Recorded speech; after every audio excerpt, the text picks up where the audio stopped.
Hello, everybody, and welcome to Off the Cuff.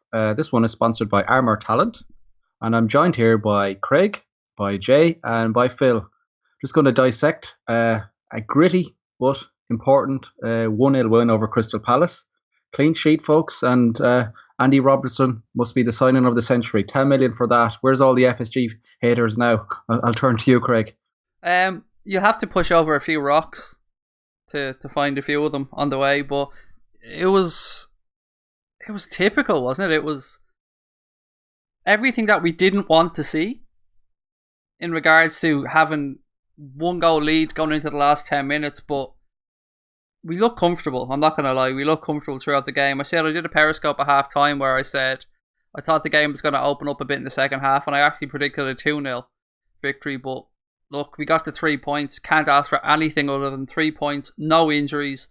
Everybody ready for Wednesday night against Hoffenheim. Yeah, Wednesday, exactly. And as you said, Andy Robertson, I'm all over the lad. Love it. I know it's his first proper game for us, but every time the ball comes to him on his left foot, he just wants to get it into the box quickly. And what a change that is from getting to the byline and having to cut back onto your right foot to put a ball in. I think it's going to be brilliant season for the lad. I'm totally going over the top now, but look, we won, so everything's great in the world at the minute. Oh, absolutely. Yeah, look, a Liverpool win makes us all feel a million times better, doesn't it? I know it was a little bit tongue-in-cheek there, but I was genuinely really impressed with Robertson in all aspects of his game. Some of the balls he whipped in were just magic, and it was almost a couple of times the balls were so good, whipped in from the left, that our players didn't know what to do. It was like, oh, we haven't expected this. Bearing in mind as well, he's played very little football for the team since he's joined. He did fall over in our corner, though. That was he did. That was funny. And just a quick pull up, me being like, you know, the way I'm a pedantic fucker. It's armourtalent.com. Okay, it's very our good. Sponsors. Got to pay them bills, Jonathan. Got to pay the bills. Between the two of us, one of us will get it right. Teamwork. It's all about teamwork, buddy. Yeah, absolutely. I just want to touch on one last thing. I'll go to Phil, having a bit of football and coaching it. But me, again, with my football nerd brain and hat on full throttle, there was a point in the first half. The ball is kind of broke from Palace on a counter attack. It goes into the middle, and it looks like they're potentially away through on goal. Robertson just steps off the left wing, cuts across, intercepts the ball, and just pings it down the line then, and away we go again. Just a small little thing, but it showed for me. I'd scribbled one thing down here. I just put Moreno ? Because there's no chance in hell that Moreno's reading the game like that. No, you're absolutely not. I think that's in fact, funnily enough, I was having a conversation with somebody a few weeks ago about this exact thing. There's a new piece of software coming out that's being used within virtual reality and clubs. PSG have been the first to implement it, but there's a handful of others that have started already. And it's to test footballing IQ. So, okay, you've got scouts that are there to test somebody's ability with the ball and what they can do and strength and everything, speed and stamina and everything else. But when it comes to footballing IQ, the idea behind that is that you're going to be able to get players to join your academy and your squad who are smart enough and have a footballing brain, so to speak, to be able to cope with this. Now, Robertson, for me, is definitely one of those players up there. He's got a good footballing brain on him. Again, we can't get too carried away with it being his first game, but he had a cracking game. He's definitely got something about him. He reads the game extremely well. And I think, you know, whilst he may not be the biggest, the strongest, the tallest, the fastest, etc., because he reads the game so well, he makes up for those things. And yeah, if you compare him to Moreno, I mean, Moreno's a bit of a puppy just chasing after a ball. I mean, I've got a lot of time for Moreno. He likes to drive forward and stuff, but he hasn't got much of a footballing brain. Another player with a great footballing brain is Matip, and Matip had a cracking game. He kept Benteke extremely quiet. I think Benteke is actually still in his pocket right now. He's trying to get out so he can go home. Matip bossed it, and I was impressed with Matip today. Again, another player who has just got a good head on his shoulders. Did that VR machine you're talking about, if that would put Moreno, it would fucking explode, Phil. It would just blow up. Malfunction. It's not even that. You're doing IQ testing, it come back as negative. Yeah, is it possible to get a negative response? Is this really a human being? Is it on? Maybe they'll think he's testing his hoverboard or something like that. He'd be better testing his dog. But just we'll reel it back in a little. The team lineup, I won't lie, caught me by a little bit by surprise. We spoke about it on the Periscope before the game, but Jay, from a sports point of view, you must be getting aroused by this because this was paradise. This was all the changes in the world, and everyone's kept nice and fresh. Were you surprised by the lineup? I'm definitely surprised by the lineup. Obviously, I think Klopp quoted, he said, it's a team selection looking forward to the next game, taking into account the last game, but obviously a selection for this game. So, and that does make sense in terms of Champions League on Wednesday. Very important. I looked at the lineup and the midfield worried me. The midfield worried me the most in terms of Milner, Henderson, and Wijnaldum. Where's my first thing was, where's the creativity coming from? Where are we going to go forward? And I think it was a gamble from Klopp. I don't think we'll see a midfield three of Milner, Henderson, and Wijnaldum very often. I think it was a gamble from Klopp. He said, well, let me try it. If it works, get the 3 points. Comes off very happy. With basically the main focus and the main aim is clearly on Wednesday. So, but obviously in saying that, it was important to get the 3 points today. So, not surprised with the lineup, but yeah, a bit sort of taken aback by the very, I'd say, weak midfield that we had in there today. Yeah, you touched on the midfield there, Jay. Yeah, I think you made a very valid point. I don't see those three playing in the middle again. I think I actually called for Miller. Well, I didn't call for, but I thought he would play Miller. And my reason was that Moreno was going to play left back, and Millie, he often plays on the left side because often we get exposed on that side, especially when Moreno is bombing forward. He's all over the place, and sometimes Miller, because he's played left back and he's a bit of a grafter, he will just slot in and kind of interchange. But Robertson's performance, I think, showed that there's no reason for it to have a kind of a cover player like that. Henderson, I thought, was decent. I thought he was quite strong in the tackle. I thought he won the ball back a lot, quite well. I thought he sprayed balls around. He got us moving, but I don't know, folks. It's another game where Genie is just invisible for me. I know, Craig, we spoke about this before, but apart from his flashing smile, like, I love Genie as a player. He's one of the best chants we have, but it's another game where he's almost invisible, isn't it? Yeah, it is. There's no two ways about it. I love Genie as well. Everything about his persona, his presence, as you said, he's always smiling. He's had some great games for us as well, but there's a couple of little things that got to me today. He should have scored. Yeah. Can't make that clear enough. And that's the second game in a row he's fluffed his lines. He tried to get it onto his right foot when all he really needed to do was side foot it with his left. Anywhere.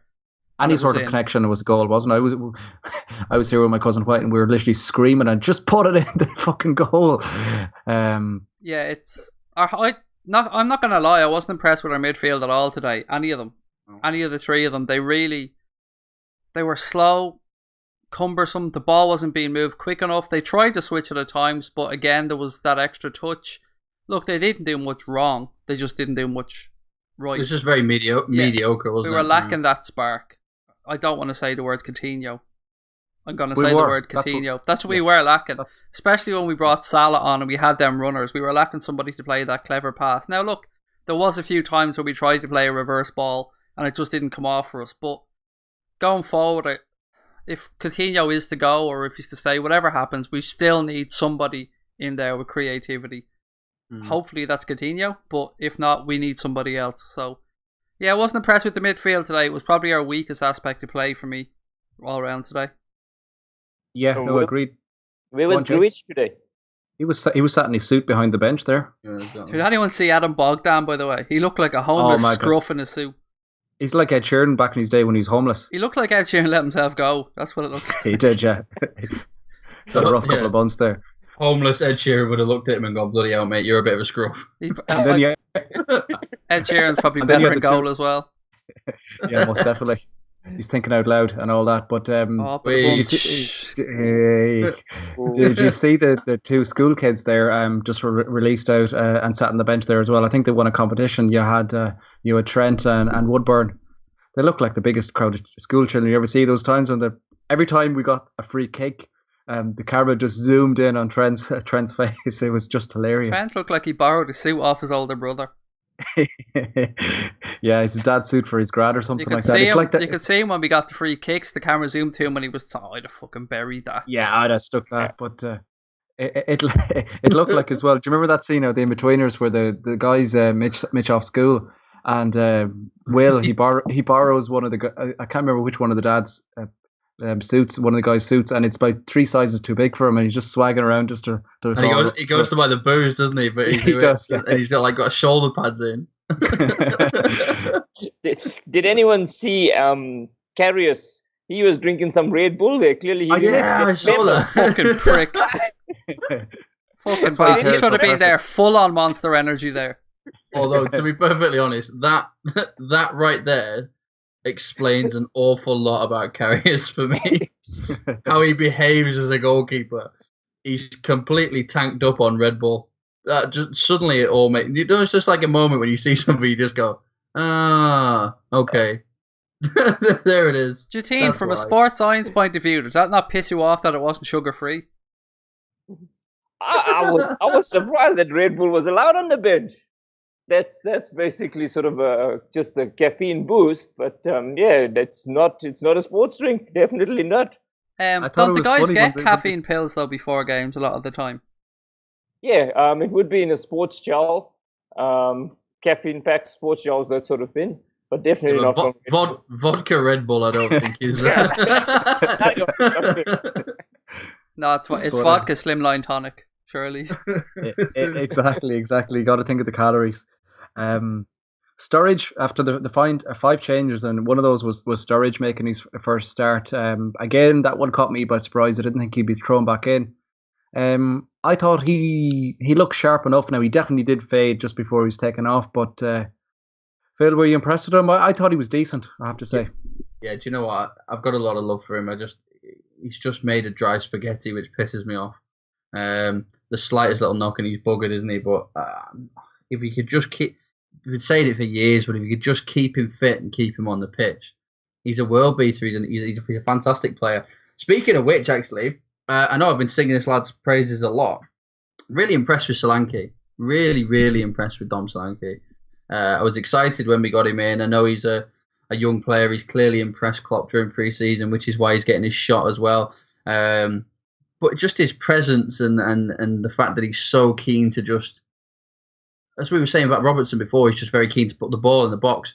Solanke's a proper striker. He just wants to get the ball in, have a shot, set someone up. He's got nothing else in mind. Now, I'm sure we'll get him tracking back and everything else, but he's a natural goal scorer and he's a natural striker, and I like that. I mean, even his presence in the box contributed to the Mane goal today. It did, yeah. So, I've just got a lot of time for Dom Solanke, and I think if you can keep him fit, I think he could be a potentially big player for us over the next few years. Yeah, he has that. He looks at home. He has that swagger to himself. He looks really confident. But Craig, you want to pop in here? It was just on Dominic Solanke. I wonder, is that any indication that Klopp prefers him over Origi, or are we thinking this is purely with Wednesday in mind? I hope so. Oh, look, Origi's not playing Wednesday. Origi's going to struggle to get game time again this season, in my mind. Solanke's gone miles ahead of him. Yeah, I hope so. Would we all agree on that, Jateen? I definitely agree, yeah. I think, yes, Solanke goes in and it's more like Klopp's got a little bit of frustration with Origi in terms of go in and do this, and he doesn't get the results from that. It's like he speaks to him and says, does this, do that. But he just doesn't. He's not effective. He's just not effective. It's like the second he steps onto the football pitch, he's forgotten exactly what Klopp's just spent 10 minutes telling him. He's almost effective when there's no pressure on him. It's like go and do something, and he'll come up with a worldie from the left wing or something like that. Where Solanke is more sort of go and do this and put yourself around, put your body around, go and occupy the space up front. And I think he's definitely probably higher up the list in the pecking order for the strikers, and Klopp obviously is taking a liking to him. Definitely think he's ahead. Yeah, and we saw signs in the second half there when we were chasing the game of maybe a possible lineup again that worked pretty well. You had Solanke, we discussed, kind of holding the middle, and then you had Sally on the right and Manny on the left, with Bobby pretty much playing the number 10. We almost went to a diamond. Now I'd have to see it proper back. It's hard to tell from the TV camera, but it looked like we went to almost a diamond or whatever. But Bobby was definitely a little deeper, and that was a very effective attacking force, I thought. Yeah, definitely. I like the fact we've now got a plan B, because I think for a lot of last season that was some of the criticism of what we did. We either looked like world beaters, but if we came across somebody whose tactics were set up to try and stop us from doing that, there were games that we did struggle in. And for a lot of today's game, if I'm honest, I was beginning to think this is ending 0-0. This is going to be one of those annoying games where, you know, we've got a lot of possession. We're spending a lot of time making clever runs that don't actually seem to come to anything. So I like the fact that we've now got the players, or at least the foresight to use the players that we've got to try a slightly different formation, slightly different tactics, try and break things down. I don't think we'll start many games like that, but I think you're right, Jonathan. I think there'll be a few occasions this season where I can see Klopp saying, right, we've done 60 minutes, 65 minutes of plan A, it's not working, change to plan B and just try something else. It gives you the indication, though, as to how good of a footballer Firmino is. He can do everything. He was all over that pitch today. As you said, Jonathan, he was dropping back. Even when he loses balls, he bugs the shit out of players. He hassles them, he harasses them, he nudges them. Even I thought the ref was a little bit harsh on him today for a couple of aerial challenges. Now, he did lean in a couple of times, but I thought there was one or two that he might have got away with. And yeah, I just love him. I love everything about him. Sometimes though, he's kind of like a Luis Garcia to me. He has their moments where he can do something brilliant, but he can also do that stupid thing. But thankfully, he more than makes up for it with the rest of his game. Big fan of Firmino. And tell me this, Jay, I can't be the only one that noticed that he's taken a cut out of Luis Suarez's style, both in his style of play. He even had the unnecessary bandage as well on the left hand, and the way he kind of runs and dribbles with the ball, he's kind of looking for ricochets and just kind of driving through. Tell me I'm not the only one that noticed that. Oh yeah, definitely. My only gripe, my only question with Bobby Firmino, as effective as he is, I don't feel we're getting enough from him playing him on a wing. No, I agree. Completely agree. Playing him down the left wing, and when I sort of like saw the lineup, I was thinking, would it almost be, and listen out here first before you shoot me, would it almost be more effective playing Origi on a wing, rather than playing Firmino on a wing position? Because I just feel like he does all the work, he tracks back, but he's just not as effective as he would be in the center as a striker, or even in the position where he came on behind the striker when Dominic Solanke came on. I'd have to disagree. I have to say I don't think Origi added into our game. I'm thinking back to games last season where we were struggling to break down deep defences, and then you come about 70 minutes because Klopp used to always wait a little longer, and you have Origi coming on, and he never filled me with any sort of hope or confidence that he would be effective to the game. Whereas I have to say, I know he's only been in the door, but Solanke did come on. I thought, oh God, he will make a difference here. I'm not saying he's a superstar, but I felt a lot more confident bringing him on, I have to say. Cool. No, and I agree actually that look, Bobby can do several roles, but I think you're right. I think putting him out on the wing is he's nowhere near as effective as he is in the centre. I guess the toss up at that moment was between who's going to be able to do a better job out wide. Is it going to be Sturridge or is it going to be Bobby? And I think the idea at that point was probably, do you know what? Sturridge is probably going to do a better job for us in the middle. If he doesn't have to track back, there's less chance for him to get injured as well, which has got to be a factor, surely. Yeah. So I think that's probably why Bobby went out there. But no credit to him, in testament to the fact that he can do several roles. But you're absolutely right. I mean, in an ideal world, if you were to play everybody in their best position, Bobby wouldn't be out wide. Yeah. Agreed. Going back to the first half there, guys, I know it was kind of same old. We had a lot of possession. I thought we did decent tempo to our game. Nothing hectic, but I thought we were decent in spells. They didn't really create a lot. I have to say, it was one of the games where I wasn't that worried. Did anyone else share that, or were you a bit concerned that it was going to be one of those days? The only Craig? time I got worried was in the second half when the ball dropped to Benteke. But Oh God, how bad was Clavin there? He was Clavin. He was Clavin. That was it. That was the moment where we all thought, oh, well, here it is. Here's Benteke's goal. He comes to Anfield and he scores. Luckily, how did he miss that? I don't know, but thank God he did. Well, I don't really care how he missed it. Fuck him. Yeah. Good enough for him. No, I'm not. I don't like Palace. Palace make me nervous. Palace make me nervous historically because of how often they've won against us recently and the fact they're a bit of a bogey side. But Palace also make me very nervous because of how big and strong they are with Benteke and guys like that up front as well. It's, whipping in crosses, corners, that kind of stuff, which brings me on to why the hell they would play two short corners when you're trying to get a goal back and towards the back end of the game when you're playing against Liverpool. I think it was to try and mess around with our zonal marking to try and move people out of place. Oh, you don't need to do that. Have they not watched us play? Just put it in the box. Just put the ball in the box. It's going to cause enough trouble. But no, I don't like them. So if I'm honest, I probably got nervous a little bit earlier. I probably got nervous about 25, 30 minutes in when we had loads of possession, a fair few chances, and we hadn't put anything away. And I'm beginning to think, oh, God, please don't be one of these games. Because usually when we do stuff like that is when we concede a stupid goal and we go into half-time or something and you're thinking, this is ridiculous. We should be 2 or 3-0 up, and instead we're at 1-0 or 1-1, and we don't deserve to be. Well, our attacking midfield don't deserve to be. You know what, though, lads? I got to give credit to Mignolet again today. Yeah. I thought there was a couple of occasions, especially there at the end, where he commanded his box very well, came out and took a cross. His kicking, it's not great, but he didn't make any errors. He didn't kick any into touch. But I thought all around today, our back four were better. No. Yeah. I never want Clavin in a back four.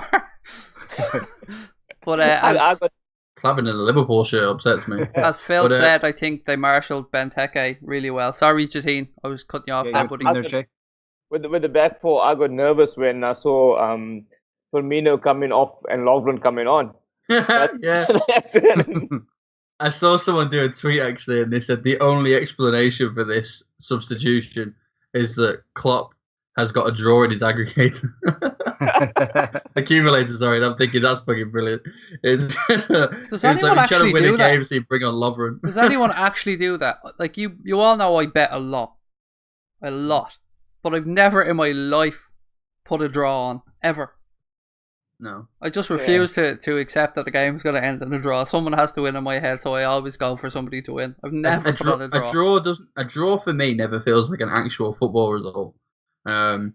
It's like I genuinely, part of me thought at the end of this game, there's our first points on the board for the season. Despite the fact we got a point last week, it didn't feel like a point because I hate draws.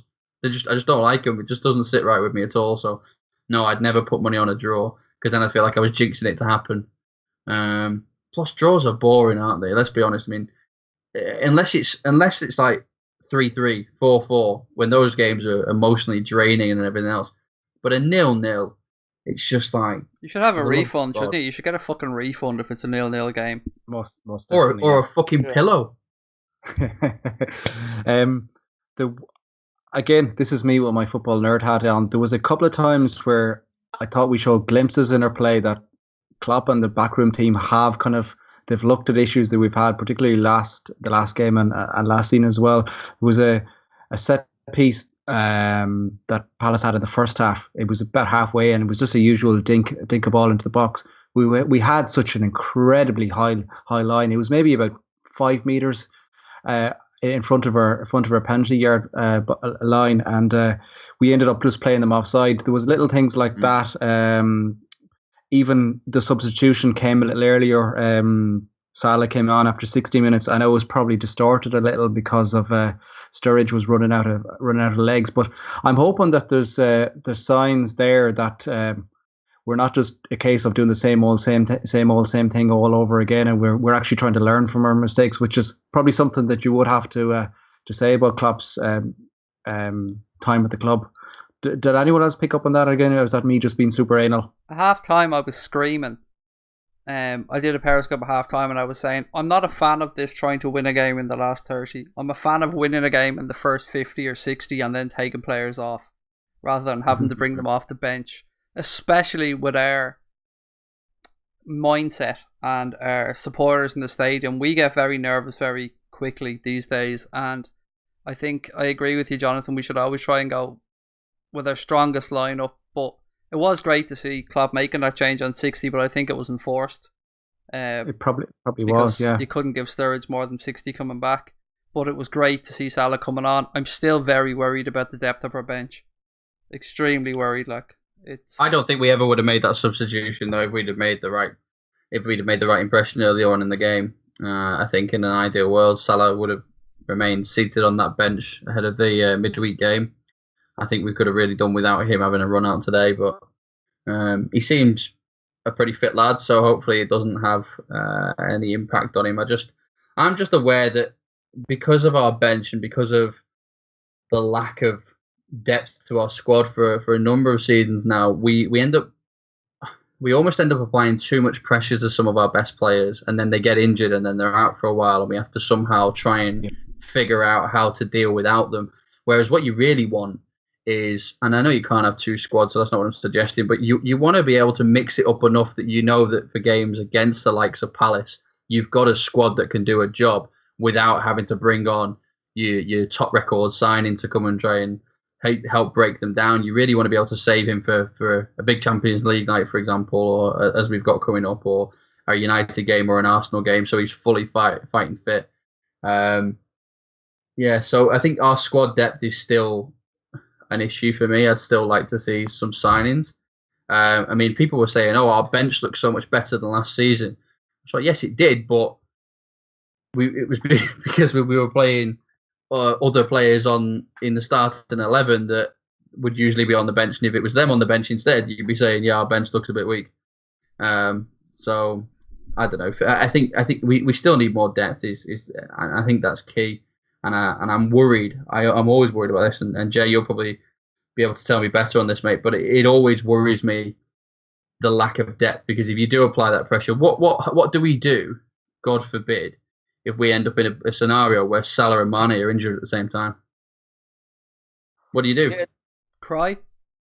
Yeah, after you've cried. After you cried. That I was at the Hoffenheim game on Tuesday. I looked at the game and I thought to myself, it looks like these players are sort of playing at the end of a season, have already been through a tough season, and just look absolutely exhausted. So I'm not 100% sure if that's from the preseason or it's just, obviously it was the same team that started on Tuesday that started last week. And that's why I didn't expect the same starting lineup, but the team just looked absolutely knackered. He worked them hard during pre-season, didn't he? Yeah. I mean, that's been well documented. In fact, I can't remember what game it was. I think it might even have been on Tuesday, but there was a moment where, correct me, did Milner come on as a substitute? Yes, he came on for Henderson. Yeah, so that's what it was. So Milner came on as a substitute, and within 10 minutes he looked knackered. Yeah. And I was watching him thinking, he looks exhausted, and he's only just come on. And he's our fittest player. Yeah, exactly. So that's terrifying. So look, I get getting people ready for pre-season. I get, making sure that you start strong. But what happens, what happens if you've done triple training sessions through pre-season to get them fit? So effectively, as you've just said, they're coming into this with, let's call it half-season fitness. So they've got the fitness they'd have usually halfway through the season. Well, what happens when we get to halfway through the season? Have they got end-of-season fitness? And what happens for the second half of the season? What fitness are they running on then? Exactly, and that's where your squad depth comes in and your rotation comes in. We cannot be playing these players two games a week every week. And I think the sacrifice is obviously going to come in the Premier League, where you're going to play your slightly weaker players. I think Champions League, you're going to put out your best team or your strongest available squad. Yeah. And it's squad depth and signings are needed, not just basically from names or whatever it is. It's just to give those players a rest, give those players a break. Yeah, you're right. It's absolutely amazing that Emre Can and Sadio Mane, obviously we played on Tuesday night, and it was reported that they didn't train on Wednesday and there were doubts for today, and obviously Emre Can didn't play. And this is just 2 games after the season. However, remember that Emre Can and Sadio Mane both started their training late. Emre Can obviously for the Confed Cup, and Sadio Mane was still clearing up his injury from last season. So they did start their training late, and I did say we didn't expect them to be involved early on, so could be that as well. I mean, we've already lost Lallana, of course, which is a big loss for us. Yeah. You know, Lallana. I mean, and you know, people would say, "Oh, well, this squad." I mean, somebody actually said it to me earlier. This squad with Lallana and the guys that are missing is a different squad. Well, yes, it is. But here you go. It was Craig. He's waving at me. It was me. Who said that? It was me. But you know, but it's true, isn't it? We do, but you've still got to be able to handle that, because the point is that Lallana is out. So what we going to do? We just sit and cry for 4 months? I mean, how? Well, we are going to sit and cry for 4 months. But that's probably what's going to happen. Let's be realistic, Phil. Well, Klopp did come out and say he could have really done with him against Hoffenheim during the week. He said it was a game that would have been set up for Lallana. Yeah. Well, there were some accusations, weren't there? I mean, how true they are, God only knows. But people were saying that the medical team had actually said we need to be careful with players like Lallana. I think we're working them slightly too hard, and then the next bit of news that comes out is that Lallana's got an injury and he's going to be out for 4 months. So how true that is, I don't know. But I think, Jay, you're absolutely spot on, mate. I think it's the fitness thing for me is a concern as well, because whilst we look good now, some of our players are starting to look tired. We're only 2 games into the season, and Emre Can is already having to miss some game time. And it's, you know, taking chances and playing a weaker squad in the Premier League is fine. You know, you have to do squad rotation and everything else. Yeah. But it's what you rotate them with that is the concern. Because you still need to be competitive. We still need to finish top 4. We still need to be challenging.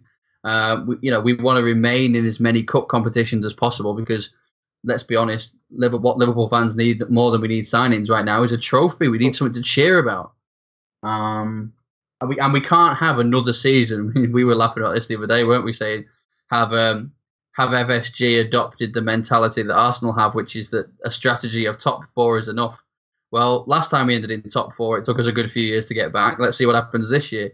I think to show consistency and to show you're building and learning from your mistakes, Liverpool must finish somewhere in that top 4 this season. It's a must.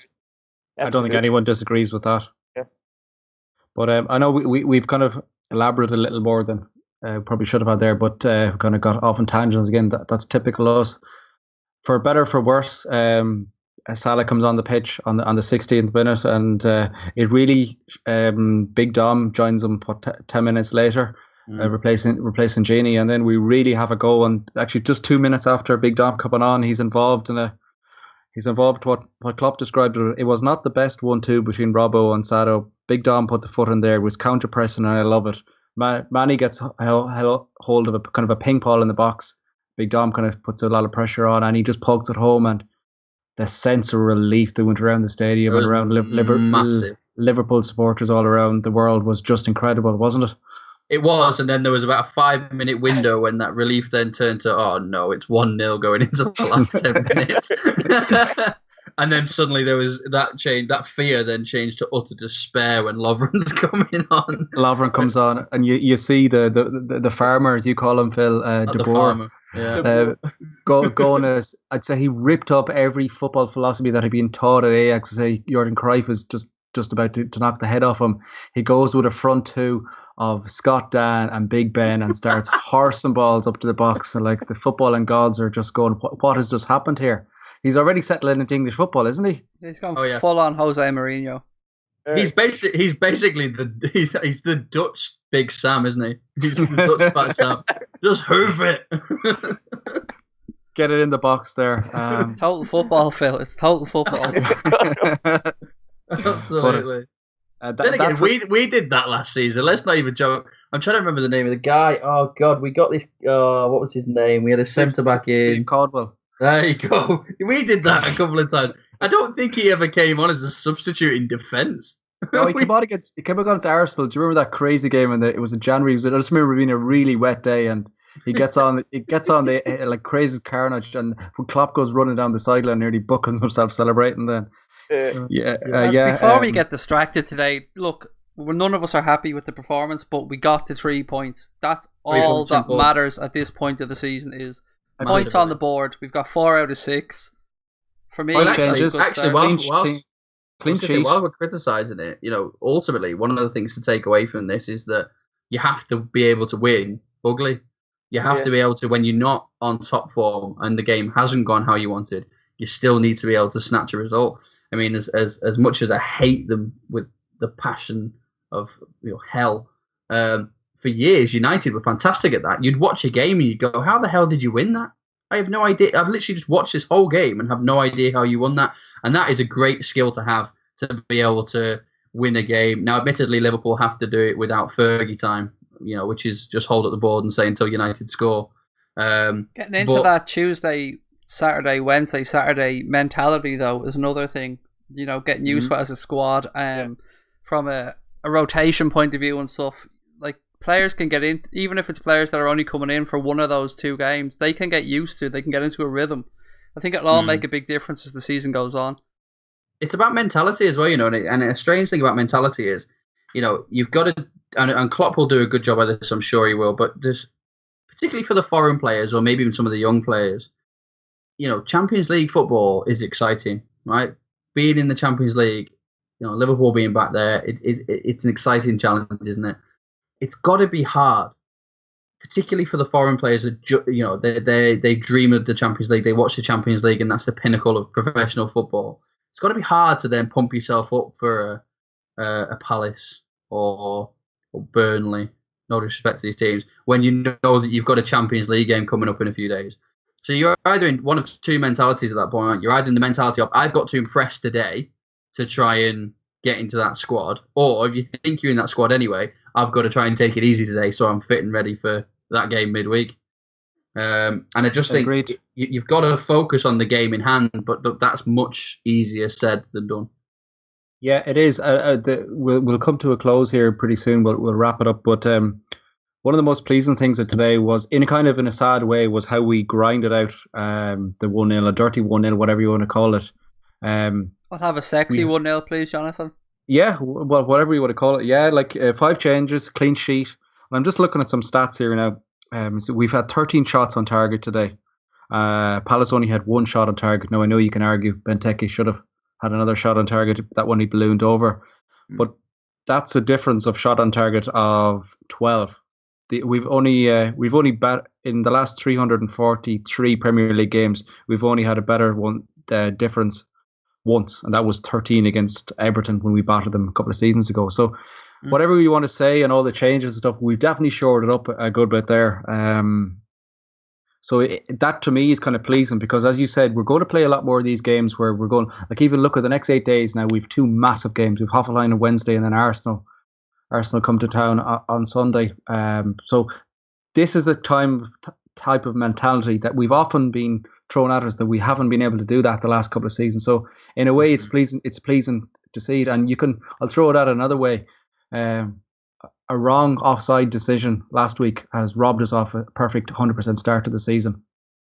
Yeah, that's a fair show. You always sound a bit bitter when we're talking about those decisions, but it is a fact. It was offside. The goal unfortunately stood. A win on Wednesday and a win on, is it Saturday or Sunday next weekend? It's Sunday. Yeah. And things look a lot more rosy, don't they? Absolutely, and it's going to be rosy on Sunday, because there's going to be a couple of us Wolves over there, and we're going to join up with Phil, and hopefully a few more, and we'll go all wool, and we'll row home a massive win against Arsenal again. It should be a great. It's a very exciting week. Holding you personally responsible then for that victory, Jonathan? Yes, I can live with that pressure. There's going to be goals. I'd say we're going to smash them up. We always smash Arsenal at home, don't we? Yeah, I love it. I love going to see Arsenal against Liverpool at home. There's always goals and we always beat them. Okay, I'll wrap it up. One last question each. Simply, man of the match. We'll start with Jay. Who's your man of the match? There's a good shout for Matip, but it has to be Robertson for me. Definitely. I can't disagree. That's probably the way I think myself. There's a couple of other decent performances, but yeah, those are the 2 that stood out. We're not going to go all cliche and just give it to Manny just because he scored the winner, which is normally happens with lazy journalists. So that's one shout for Robertson. Craig, your man of the match? Yeah, I'm gonna back up everything Jateen said. Robertson, for me, he was especially on his debut, to look that confident and assured after being left out for the first 2 games, I thought was very impressive. Good stuff. That's we'll say 3 because that's my vote as well, and we will go to Phil. I'm going Matip. I get Robertson was fantastic at it. It's very close between the 2 of them, but Matip did a sturdy job today. I mean, let's be honest, he had Klavan next to him, and we still managed to keep a clean sheet. So he bossed the defence. He even got forward on a couple of occasions, and he does that sort of Daniel Agger run. Admittedly, he doesn't let fly at the end of it, but he drives the ball forward and gets a pass away. He kept Benteke quiet, all apart from that one shot that Benteke'd over the bar. But yeah, I'm going for Matip. I think he did a really good job today. Yeah, okay, folks. That'll wrap us up. 1-0, 3 pretty points. The Reds rock on. We will have the Woolcast on Monday night. Yeah, we will. We will, of course. And then we will have an off the cuff after Wednesday night. ARW Weekly will be on Thursday, and hopefully we might try and get some live content from a live off the cuff over in Anfield on Sunday. We'll try and work on something. I love the way he says we when he's fucking off on holidays for the week, Phil. I know, yeah. Yeah, I know. It's totally uncalled for, isn't it? I should really. We're gonna do loads this week, but I'm away. Yeah. I'm gonna make loads of plans for the guys to do, and then just fuck off and leave you all to do it. I'd like to thank you all, guys, for joining me tonight. I'd like to thank Jay. I'd like to thank Phil and Grumpy Craig, and I'd like to thank our sponsors, armortalent.com. I'd like to thank you all for listening, and we will talk to you all soon. Up the Reds.